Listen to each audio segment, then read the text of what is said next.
que é a dor nas articulações, e a adenopatia, que é o aumento dos gânglios linfáticos. E todos esses pacientes, eles apresentavam anticorpos específicos da fase aguda da toxoplasmose, ou seja, meio que respondeu essa pergunta do começo, em relação a terem a infecção adquirida nesse evento, né, depois de ter comido a carne mal cozida. Agora, falando um pouquinho sobre a prevalência de cisto tecidual em animal infectado. Ela é maior em porcos e ovelhas do que no gado bovino. Além disso, existem outras coisas que a gente pode verificar. Por exemplo, em questão do ambiente selvagem, em relação ao quê? Em relação à presença dos oocistos que ficam ali naquele ambiente, né? Porque além de poder infectar, por exemplo, verduras, frutas, legumes, pode chegar mesmo na água que esses animais vão continuar consumindo. E nós temos aqui a quantidade de cistos disponíveis em uma amostra. Porque quando a gente fala de infecção, a gente imagina que precisa de uma grande quantidade de carne para infectar um ser humano. E, na verdade, em uma amostra de 50 gramas de carne, existe uma quantidade de cisto tecidual suficiente para infectar várias pessoas. Agora falando sobre a prevalência de infecção de T-Gond em humanos. Ela é maior em trabalhadores de matadouros e profissionais que manuseiam a carne, por exemplo, açougueiros, do que na população geral. Por quê? Esses dois, eles têm contato praticamente que diários com esses animais que podem estar infectados, né? E aqui, ó, ao realizar um levantamento sorológico e parasitológico baseado em amostras de matadouros, não é possível refletir o verdadeiro risco para humanos. Por quê? Porque o armazenamento e o tratamento após esse armazenamento da carne, eles podem matar parte da espécime de T-Gond. Ou seja, a carne, a partir do momento que ela é cortada, até ela chegar na mesa do consumidor, ela vai passar por certos processos. Então, a gente não tem esse verdadeiro risco em mãos, esse dado. Falando um pouquinho agora sobre o meio de destruição do cisto tecidual. Vamos começar falando sobre o que não funciona, que é o cozimento problemático. Eu espero que aí vocês estejam conseguindo observar esse GIF do micro-ondas. Eu não achei um com uma carne, mas coloquei uma caneca para poder fazer esse papel. Percebam que a caneca vai girando. E aqui nós temos, desse lado aqui, uma fonte de luz, né, mais clarinha, e do outro lado é mais escuro. O que isso está falando? Conforme essa xícara, ou essa pseudocarne que estamos falando, vai girando ali no micro-ondas, ela vai recebendo fonte de calor apenas em um lugar. No outro, não. Ou seja, o cozimento ele se torna problemático, porque é como se alcançasse uma região e a outra não. Por isso, não é recomendado para a destruição do cisto tecidual. Agora, nós temos o cozimento, né? 60 graus ou mais. Aí, ele já passa a ser mais recomendado, né? O congelamento ele deve ser feito a menos 12 graus. Por que eu estou ressaltando esses 12 graus? Porque a geladeira convencional, ela chega normalmente de menos 4 a menos 6. Então, não adianta você comprar uma carne e congelar lá depois, né? Não vai ser efetivo. E aqui eu trouxe 3 coisas diferentes. Eu vou explicar rapidamente o que são cada um. O primeiro é a salga, que é quando você passa o sal grosso na carne ou faz uma solução de água e sal grosso e coloca na carne. A defumação, você deixa a carne no defumador em contato com a fumaça por umas 12 horas. E a conserva, você pega a carne, corta em cubinhos, coloca em um pote, né, de vidro normalmente, e aí vai colocar aquela solução de água e sal grosso que a gente utilizou na salga e adicionar açúcares, tempero, etc. O problema dessas 3, apesar de funcionar, é que elas não são mundialmente padronizadas. Então, isso aqui é o problema, entendeu? Então, é como se um lugar fizesse de uma maneira efetiva, que funcione, foi comprovado, porém, outro faz de uma maneira diferente. Então, não existe um padrão, né, para a gente poder recomendar para todo mundo. Opa. Agora, falando sobre a transmissão por taxoítas, né? Até escrever ali. O Toxoplasma gondii, ele é um parasita intracelular obrigatório. Essa foto aqui, ela foi feita lá no laboratório, né, de parasitologia, na Faculdade de Medicina de Jundiaí.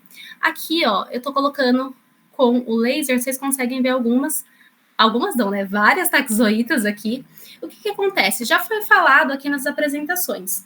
O Toxoplasma gondii, ele vai entrar dentro de uma célula, vai se multiplicar e fazer seu vazamento celular. E ele vai repetir esse ciclo enquanto tiver células disponíveis para ele, ok? Isso mostra para a gente que a questão de a potência de infecção dele ser muito alta e a vida dele extracelular ser mais curta, ok?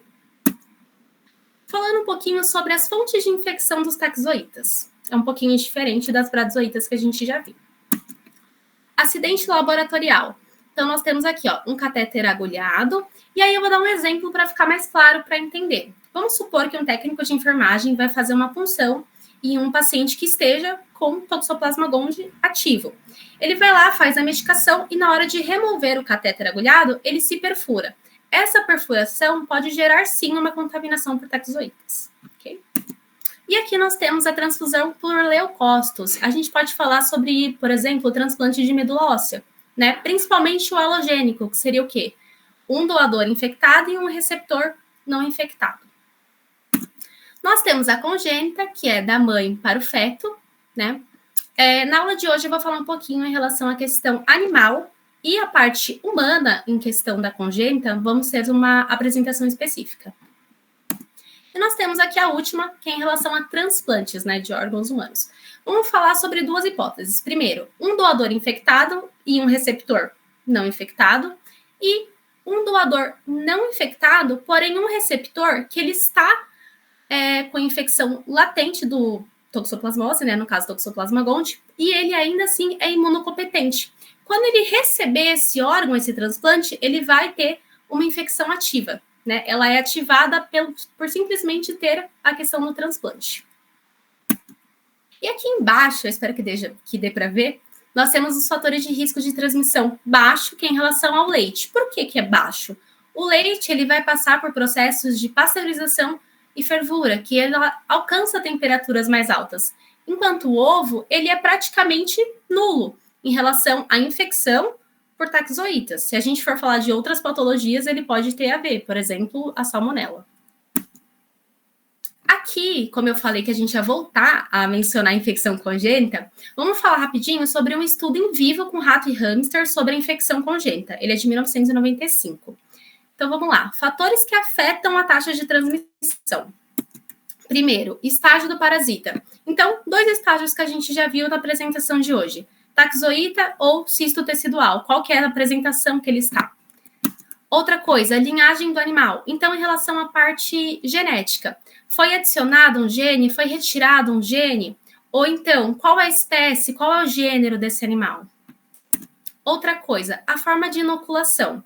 Então, assim, como aconteceu a infecção desse animal? Foi via oral? Foi intramuscular? Foi via subcutânea? Foi intraperitoneal? Como foi, né, a forma de inoculação desse parasita? E o último, e mais diferente, que eu coloquei como informação adicional, nós temos a infecção congênita repetida. O que isso quer dizer? Os ratos congenitamente infectados, eles podem produzir ratos congenitamente infectados por 10 ou mais gerações. E podem ou não, né, desenvolver anticorpos contra a Toxoplasma gondii. Isso provavelmente tem relação com a questão da tolerância imune, ok?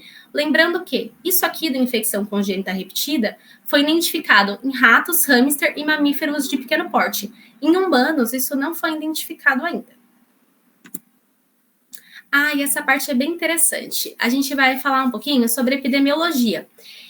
A alta prevalência de T. gondii é relacionado a todos esses que estão aqui, se vocês observarem, são em questão de características geográficas. Então, assim, obviamente, a gente não pode falar que a prevalência de T. gondii está relacionada só à parte geográfica. Vão ter os hábitos culturais, hábitos de higiene, mas é interessante a gente lembrar da parte geográfica e verificá-la isolada. Então, a gente vai fazer isso agora. Em questão do clima, a gente precisaria de um clima quente, uma altitude baixa e uma umidade alta. O que vai fazer esses três juntos? Basicamente, ajudar na sobrevivência do oocistos, né? Fazer com que eles perdurem mais tempo nesse ambiente.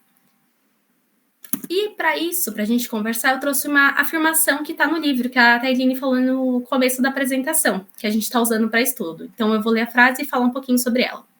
A prevalência da infecção humana variou de um mínimo de 4% na Coreia para um máximo de 92% no Brasil. Falando especificamente da parte geográfica, né? O Brasil, ele tem uma altitude baixa, ele é um país mais quente e ele é mais úmido. Enquanto a Coreia, ela tem uma altitude média, um calor que não é predominante, né, o ano inteiro, e é uma região sazonal. Essas diferenças geográficas também colaboram para essa questão aqui do Brasil ter variado 92%, né? Agora falando sobre prevalência da infecção e fatores de risco, nós temos a África, né, que ela é menor em taxa de comparação com a Europa e a América. E aí eu trouxe um estudo diferente, né, que ele vai falar sobre a indústria da carne de Gana, um elo perdido entre políticas públicas e implementação. Ele é um estudo bem recente, ele é de 2024, né, tá aqui a referência. Nesse caso, a África, o problema seria o quê? Uma lacuna entre a política e a implementação, ou seja, é definido normas, porém na hora de implementar, fazer valer, não acontece. E aí a gente verifica desafios na inspeção, na infraestrutura, pouca quantidade de funcionários para fazer essa implementação, ok? Em relação à Europa, nós temos taxas mais altas. Por exemplo, a França, né, o consumo da carne crua ou mal passada.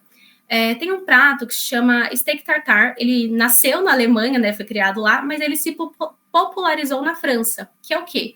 Carne moída crua e uma gema de ovo em cima. Em relação ao ovo, para a toxoplasmose não importa, mas a carne crua ali acaba mostrando ainda mais a preferência na França sobre como ela é consumida.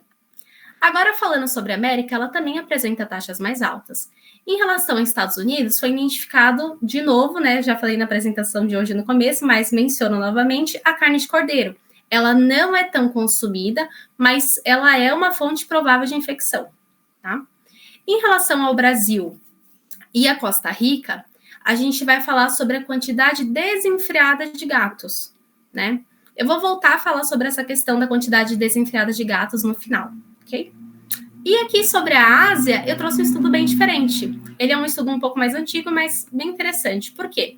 Ele fala sobre a soropositividade de 24% a 47% e um grupo de jainistas na Índia. Jainistas é uma religião onde as pessoas não comem carne. Então, não é relacionado ao consumo de carne, né? Crua ou mal passada, mal cozida. Por quê? Ele está totalmente relacionado ao preparo e consumo do alimento in natura.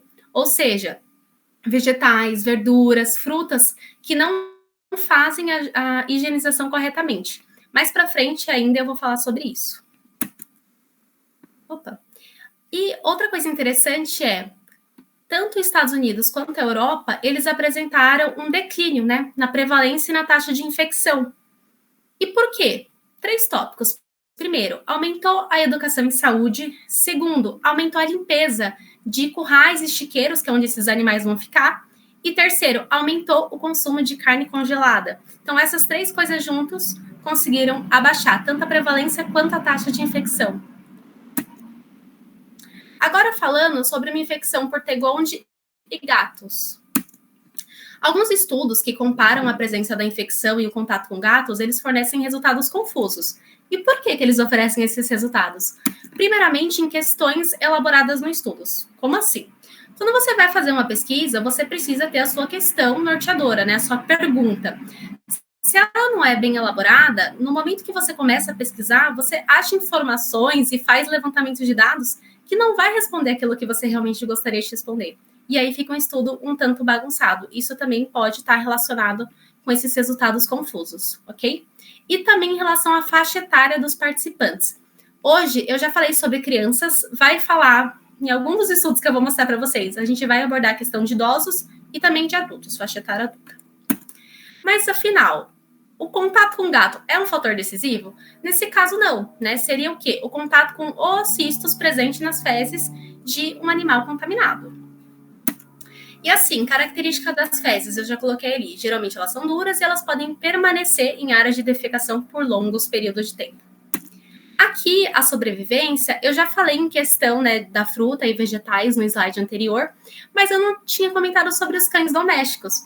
Os cães domésticos, eles podem sim fazer a aquisição do Toxoplasma gondii através do quê? Do contato com a caixa de areia de um gato que esteja contaminado com toxoplasmose, né, com Toxoplasma gondii. Continuando, vamos ver agora sobre fatores que influenciam a extensão da infecção em ratos e gatos, né? Qual que é, o que liga esses dois? Os roedores que foram infectados com Toxoplasma gondii, eles tiveram lesão do tecido neuronal e prejuízo no aprendizado e na memória. Por exemplo, sabe aqueles estudos que vem um ratinho e ele aprende que toda vez que ele bater em um botão, ele vai receber comida? Se ele tivesse com Toxoplasma gondii, infecção ativa, ele poderia ter esse prejuízo, ele poderia não saber isso, ele poderia ter dificuldade nesse aprendizado. Além disso, aqui nós temos as anormalidades comportamentais e deixa um foco para o roedor se tornar menos neofóbico. O que isso quer dizer, o roedor se tornar menos neofóbico? Ele vai ter uma diminuição da aversão ao odor do gato, o que vai aumentar a predação desse gato por este rato e vai tornar um ciclo eficiente. Ciclo eficiente para quê? Para transmissão e disseminação do Toxoplasma gondii. Tá? Agora, falando aqui numa escala de epidemiologia e fator de risco nacional, nível Brasil, os fatores de risco relacionados ao Toxoplasma gondii, a gente vai falar sobre alimentos infectados, solos infectados e fezes de gatos contaminadas. Menciono também um estudo que fala também no livro, né? Gatos domésticos associados à infecção em crianças de Jataizinho, no Paraná. É um estudo de 2009. Nesse caso, apesar deles reforçarem a questão de ser um gato doméstico, a gente pode desconfiar que esse gato também conseguiu sair de casa, porque o gato sair de casa não é uma coisa tão difícil. Então, assim, imaginamos que ele conseguiu acesso, né, fora de casa, teve contato com outros gatos, acabou se infectando e retornou a essa residência. Não foi o contato dessa criança com o gato que causou essa infecção. E provavelmente foi o quê? O contato dessa criança com a caixa de areia, né? Principalmente se ela mexia na caixa de areia e fazia o quê? Não lavava a mão após esse contato. Agora, falando sobre a soroprevalência em relação à exposição e imunidade, grupos étnicos. As diferenças genéticas, elas são consideradas secundárias no caso da toxoplasmose, tá? Rural versus urbano. A prevalência rural é maior, exatamente por conta do contato com os animais que podem estar infectados. Riscos adicionais. Ela em relação a pessoas com contato maior em relação a solo e animais.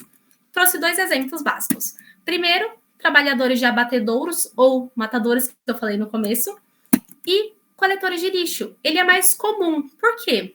Não é tão alto, né, a questão da soroprevalência. Por quê? Está relacionado ao não utilizar ou utilizar de maneira incorreta os IPIs. Agora vai ser interessante. Eu trouxe 2 estudos para a gente comparar a soropositividade em crianças, mas considerando contextos geográficos diferentes e culturais também. O primeiro é em crianças na Guatemala. Foi verificado 500 crianças de 3 a 10 anos e os anticorpos foram encontrados em 37,8%. Aqui embaixo, ele até apresenta a faixa etária. O próximo foi um estudo em crianças na fase escolar do Rio de Janeiro. Então, assim, geográfico, né? Contexto geográfico diferente. Foram 608 escolares, foram 108 a mais no caso, e 68,4% dessas 608 crianças foram soropositivas. Ou seja, nesses 2 casos, nós temos uma diferença de 30,6%. É o que eu sempre falo. A mesma patologia, o mesmo patógeno, às vezes pode ter feito o estudo com crianças em idades semelhantes, e mesmo assim, a gente vai ter números diferentes. Agora, falando um pouquinho sobre a soroprevalência em nível nacional, né, Brasil. Nós temos a taxa de infecção, que dependendo do local, ela vai ser diferente, e dos estudos específicos. Em questão de estudo específico, entra naquela questão da pergunta norteadora que eu falei já. E no Brasil, a gente já conversou aqui, ela é relativamente alta sim. Os fatores de riscos: solo, água ou alimentos contaminados.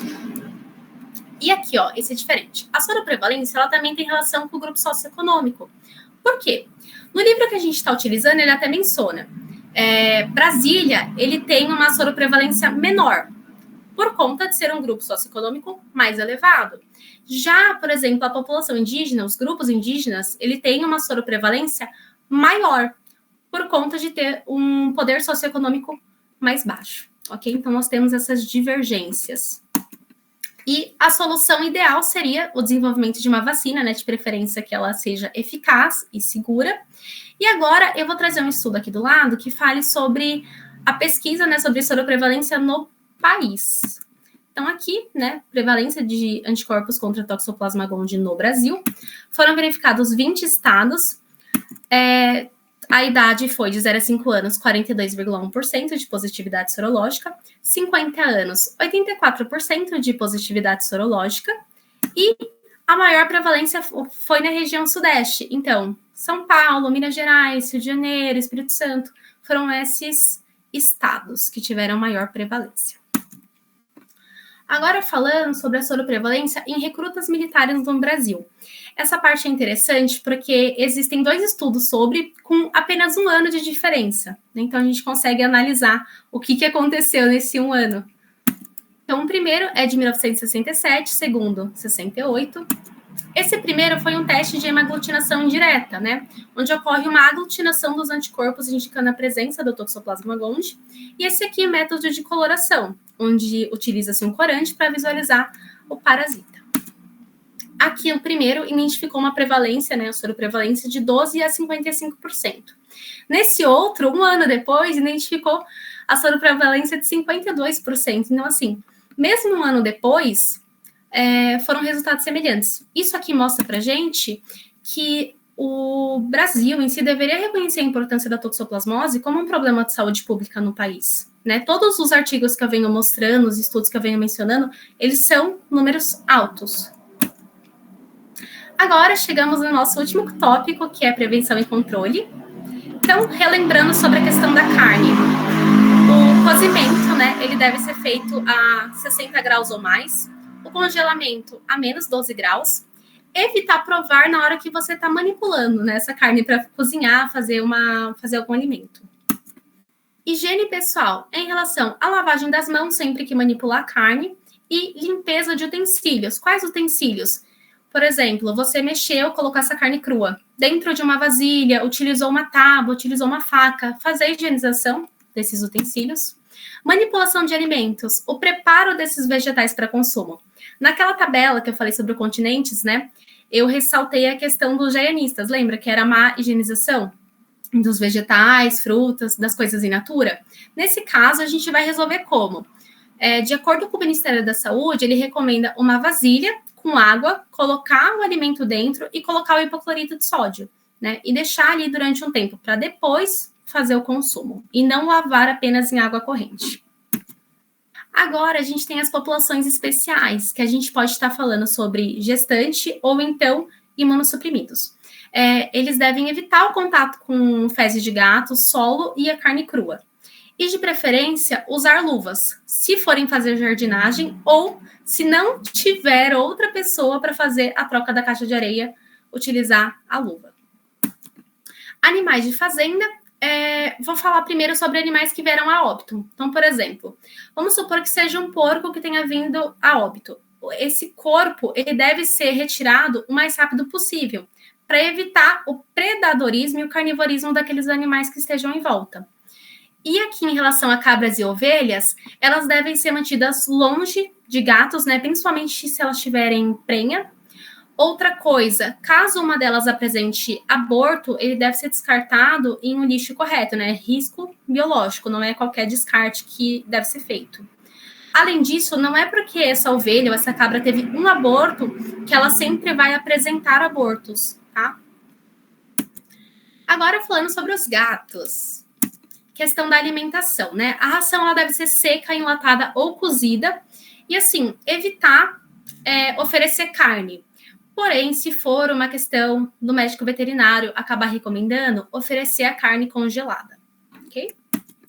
A caixa de resíduos, né, que é a famosa caixa de areia, ela deve ser trocada diariamente para evitar a presença dos oocistos ali. O controle da população é em relação a castrar os animais, né? E aqui, manter os gatos dentro de casa, é uma tarefa bem difícil. Eu trouxe 2 exemplos que seriam interessantes. O primeiro é um playground para gatos dentro de casa. Então, aqui, fica lá na parede, grudadinho. Aqui dentro tem um gatinho, aqui dentro tem outro e um aqui, ó. Então, eles ficam brincando, tá? E esse aqui é um gatinho externo. Porque, assim, o gato, ele consegue ter o contato com o ambiente externo da casa. Mesmo assim, ele não sai, ele não vai ter contato com outros animais. Ele não vai ter a chance de se infectar e trazer infecção para dentro de casa. E agora nós temos a questão do zoológico, né?